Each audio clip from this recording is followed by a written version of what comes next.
Napster and the Modern Industry turned 25, K-pop Succession, and J Balvin on the move. Welcome to the Unlimited Supply Podcast, your daily music business TLDR in your ear, powered by literally years spent in meetings, and brought to you by Nodesk, helping music technology and finance companies navigate the music industry. It's June 3rd, 2024. I'm Lars Murray. It's Monday, where we discuss what happened over the weekend and what we'll be watching this week. This past weekend marked the 25th anniversary of the launch of Napster. In case anybody needs a reminder, Napster was the revolutionary MP3 distribution network that changed the music industry forever. Napster didn't last long, but its legacy in both the music and tech worlds was massive and continues to this day. Here's a short bullet list of what Napster did. It accelerated the adoption of digital music formats. It dealt a mortal blow to the CD format. It set off a cycle of bad faith and bad behavior between tech companies and music companies that took about 10 years to wring out. It trained a generation of listeners not to pay a single dime for music. It prepared the way for handheld devices and cloud networks. It likely added a zero to the endowment of Northeastern University, where it was developed by Shawn Fanning. And it launched Shawn Fanning's partner Sean Parker into prominence, who then helped Mark Zuckerberg and Facebook on the road to where they are today. At the risk of sounding like a crank, everyone lamenting the size of digital streaming payouts should keep in mind that Napster and its successive peer-to-peer music sharing networks hollowed out the industry's economics. And if you were around at the time, it looks like a minor miracle that the overwhelming majority of music listeners are monetized at all. I'm also here to remind everyone that a huge number of artists now collect streaming royalties on what in the old model would have been dead catalog, moldering in a warehouse somewhere, out of print, and doomed to no further earnings or exposure. In its short life, Napster did none of that, but it sparked the transition to the music industry as we know it today.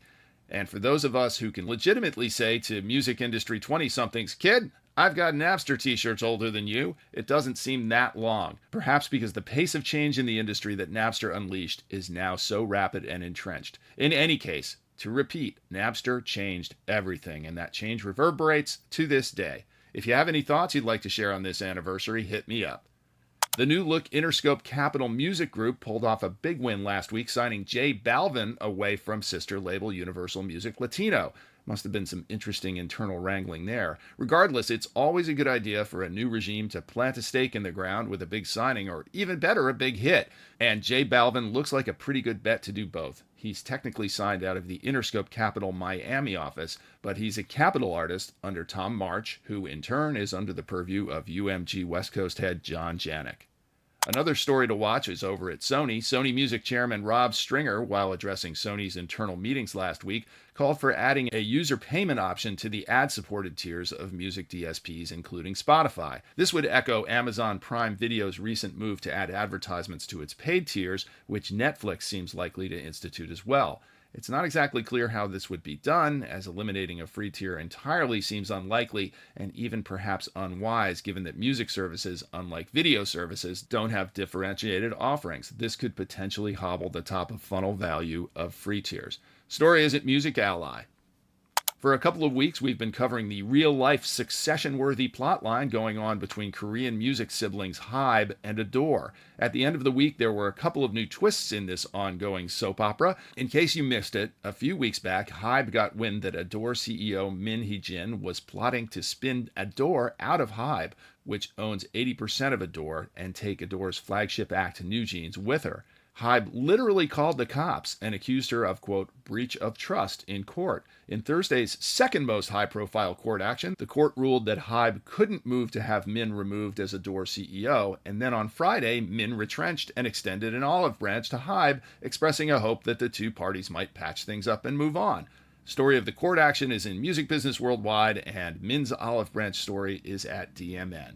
As for the week ahead, the National Independent Venue Association, or NIVA, convention starts today down yonder in New Orleans.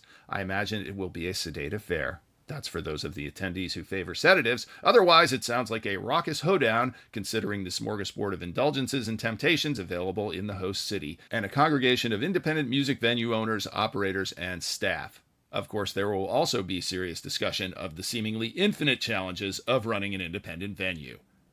Along with muffaletas and hurricanes, discussion of Live Nation's recent issues is also sure to be on the menu. New York Music Month kicks off Saturday, and the A2IM Indie Week is next week. Speaking of A2IM, just in time for Indie Week, they appointed A2IM Machurov, formerly of Superfly, as their new head of business development, so he'll be hitting the ground running at the conference. And this is the first of many reminders this week that I'll be chatting with fellow podcaster and head of the music business program at NYU Steinhardt School, Larry Miller, on Thursday at 2 p.m. Eastern Time as part of Tom Truitt's Who Knew series. A sign-up link is in the show notes. Support for the Unlimited Supply podcast is provided by Roy-Fi, which helps independent artists invest in their careers and hold on to their master and publishing rights. If you're interested in sitting down with Roy-Fi to discuss a partnership at A2IM next week, email me directly, lars@nodisc.com. Give Unlimited Supply a rating and a review on Spotify or Apple Podcasts if you like what you hear, and tell a friend or three. And don't forget to smash that follow button wherever you get your podcasts.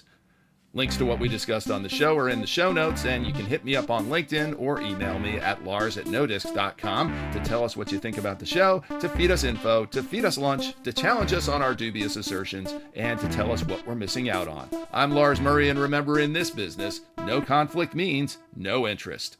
Tomorrow's Tech Tuesday. See you then.